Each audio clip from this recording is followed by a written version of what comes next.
Bantamweight champion of the world, Riel Casimero, who has been, correct me if I'm wrong, marooned in America since this virus kicked off, is now, because he's ultimately been forced to drop the fight with the monster, is going to fight Ghanaian Duke Micah.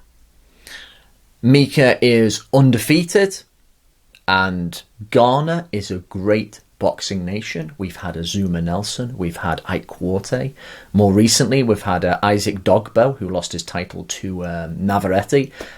Joshua Clottey, who gave Cotto a great fight and fought Manny Pacquiao. Ghana really does pack a punch, forgive the pun, in terms of a boxing nation from Africa.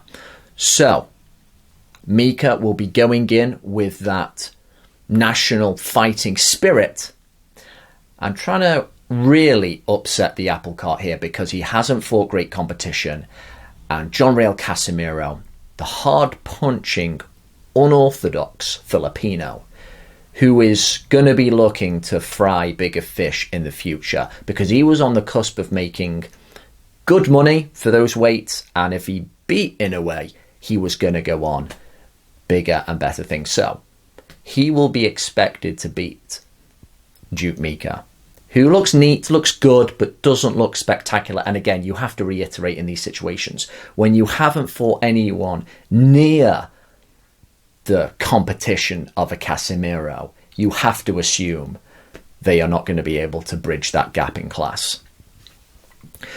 Now, Casimero's promoter has said that he's willing to fight at bantamweight or even go up a weight, which is surprising because Casimero isn't a big guy, pretty short. I think he's shorter than Inoue, and Inoue isn't really a big bantamweight. So if he goes up to 122, they're going to have to pick their opponents wisely.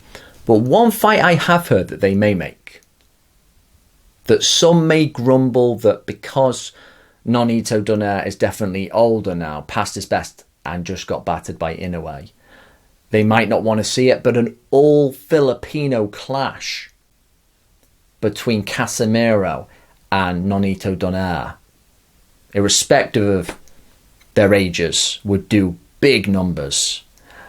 And you've got to try and get your money where you can at these lower weights, so why not?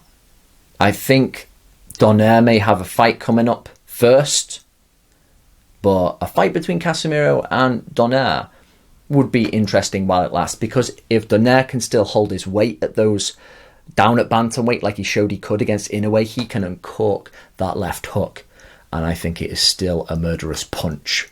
Of course, it cracked Inoue's cheekbone, didn't it?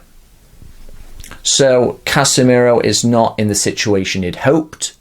In an ideal world, he would have beaten Inoue back in April and now would be doing something else, but he has to beat, he said himself, he knows he has to beat Duke Micah first before he can think about doing anything else.